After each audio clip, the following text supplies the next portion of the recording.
কোথায় যাচ্ছি আমরা আজকে আমরা যাচ্ছি। আজ শনিবার, ঘড়িতে সময় এখন ওই সকাল 9টা, আর আমরা এবার বার্লিনকে বিদায় জানিয়ে অন্য একটা জায়গার উদ্দেশ্যে রওনা হব। আজকে সকালটা সত্যি অন্যরকম। ঘুম থেকে উঠেই মনে হচ্ছিল আজ আবার একটা নতুন যাত্রা শুরু হতে চলেছে। বার্লিনের রাস্তাঘাটকে কিছু সময়ের জন্য বিদায় দিয়ে আমরা আজকে চললাম বুদাপেস্টের পথে। হ্যাঁ, হাঙ্গেরির বুদাপেস্টই আজকে আমাদের গন্তব্যস্থল। ব্যাগটা আগে রাতে গোছানো ছিল, তাই আজকে আর ব্যাগ গোছানোর জন্য খুব একটা কসরত করতে হলো না। আর আমরা বেরিয়ে গেছি। এখন আমাদের ট্রেন নিয়ে যেতে হবে এয়ারপোর্টের দিকে।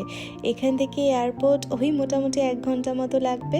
এয়ারপোর্ট যাওয়ার জন্য আমাদের এক ট্রেন থেকে অন্য ট্রেন চেঞ্জ করতে হয়েছিল, আর যেখানে আমরা নেমেছিলাম স্টেশনে ট্রেন চেঞ্জ করার জন্য, সেখান থেকেই আমরা ব্রেকফাস্টের জন্য কিছু খাবার কিনে নিলাম।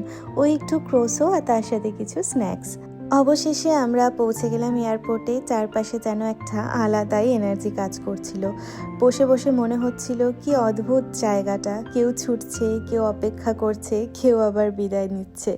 চেক ইন আর সিকিউরিটি শেষ করে যখন গেটে বসেছিলাম, তখন মনে হচ্ছিল এই অপেক্ষার সময়টাও আমাদের ভ্রমণের একটা গুরুত্বপূর্ণ অংশ। চারপাশে মানুষগুলোকে দেখে মনে হচ্ছিল যে প্রত্যেকটা মানুষেরই একটা আলাদা আলাদা গল্প আছে। তো যাই হোক, অবশেষে আমাদের বোর্ডিং শুরু হলো। ফ্লাইটে সবার আমাদের আলাদা আলাদা সিট পড়েছে, মানে কারোর দুজনের সিট একসাথে পাশাপাশি পড়েনি। তো আমরা সবাই আলাদা আলাদা বসেছি এখানে। পানি টাইমটা বেশিক্ষণের নয়, 1 ঘন্টা কি 1 ঘন্টা 15 মিনিট মতো, তো সেজন্য প্রবলেম হবে না, তাড়াতাড়ি পৌঁছে যাবো। মেঘের মধ্যে দিয়ে উড়ে যাওয়ার এই অনুভূতিটা সত্যি অন্যরকম। সাদা সাদা মেঘগুলো যেন স্বপ্নের মতো ভেসে বেড়াচ্ছে। মাঝে মাঝে মনে হচ্ছিল হাত বাড়ালেই হয়তো ছুঁয়ে ফেলতে পারবো। এই দৃশ্যগুলো জানেন তো কখনো পুরনো হয় না। এতবার ফ্লাইটে গেছি, তাও প্রত্যেকবারই যেন নতুন মনে হয়। অবশেষে প্লেন ল্যান্ড করলো। বুদাপেস্টে পা রাখার সেই মুহূর্তটা কিন্তু সত্যি স্পেশাল ছিল। নতুন শহর, নতুন আলো, নতুন বাতাস আর নতুন অনুভূতি। এই শহরটাই আমাদের আগামী 3 দিনের আস্তানা। এখন বাচ্চা হচ্ছে দুপুর 1:30। আমরা সবে বুদাপেস্ট এয়ারপোর্টে ল্যান্ড করলাম। এরপর আমরা ব্যাগ কালেক্ট করে যাব হচ্ছে এয়ারবিএনবির দিকে। তো নেক্সট 2 দিন আমরা এখন বুদাপেস্টে থাকবো, আর বুদাপেস্টের আশেপাশে ঘুরবো। খুব ভালো ভালো জায়গা আছে ঘোরার মতন।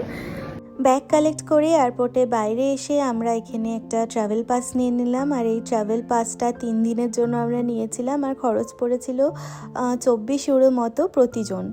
আর এতে করে শহরের এক জায়গা থেকে আরেক জায়গায় ঘোরা আমাদের অনেক সহজ হয়ে যাবে, যেখানে আমাদের আলাদা করে আর টিকিট কাটতে হবে না। আর সামনেই দেখতে পেলাম আমাদের বাস দাঁড়িয়ে আছে, তাই এবার আমরা আস্তে আস্তে বাসের দিকে এগিয়ে যাচ্ছিলাম। এই বাসে করেই আমরা পৌঁছবো আমাদের এয়ারবিএনবিতে। বাসে ওঠার পর থেকেই শুরু হলো আমাদের আসল এক্সপিরিয়েন্স। কুহু তো ভীষণ খুশি।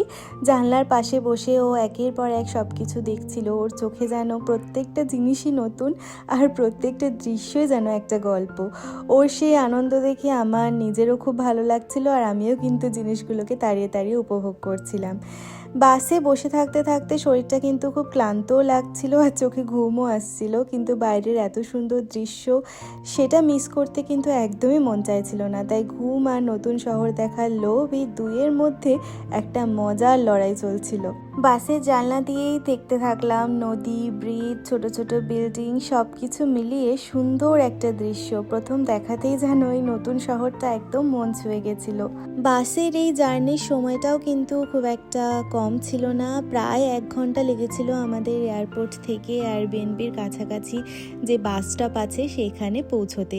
কিন্তু সত্যি বলবো, একটুও আমরা কিন্তু বোর হচ্ছিলাম না, কারণ চারপাশে এত সুন্দর দৃশ্য যে দেখতে দেখতেই আমরা প্রায় কখন পৌঁছে গেছি সেই বাস স্টপে বুঝতেই পারিনি। বাস থেকে নেমে এবার আমরা গুগল ম্যাপ অন করলাম এবং আমাদের এয়ারবিএনবির লোকেশনটা খোঁজার চেষ্টা করছিলাম। যদিও গুগল ম্যাপ দেখাচ্ছিল যে এখান থেকে মোটামুটি ওই 3-4 মিনিটের ওয়াকিং, তো খুব কাছাকাছি ছিল আমাদের এয়ারবিএনবির লোকেশনটা।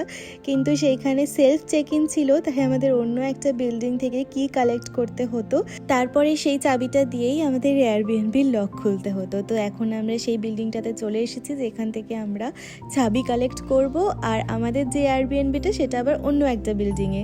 তো এই খোঁজাখুঁজির সময়টা মনে হচ্ছিল আমরা যেন ট্রেজার হান্ট খেলছি। তো এই ছিল আমাদের বার্লিন থেকে বুদাপেস্টের যাত্রা। হয়তো খুব একটা বড় কিছু নয়, কিন্তু অসংখ্য ছোট ছোট সুন্দর মুহূর্তে ভরা ছিল এই জার্নিটা। আর আপনাদের যদি আমার এই জার্নিটা ভালো লেগে থাকে, প্লিজ একটা লাইক, কমেন্টে শেয়ার করে দেবেন। আর সামনে আরও অনেক নতুন জায়গা, নতুন অভিজ্ঞতা আর নতুন গল্প নিয়ে দেখা হবে আমার পরের ব্লগে। আজকের মতো টাটা।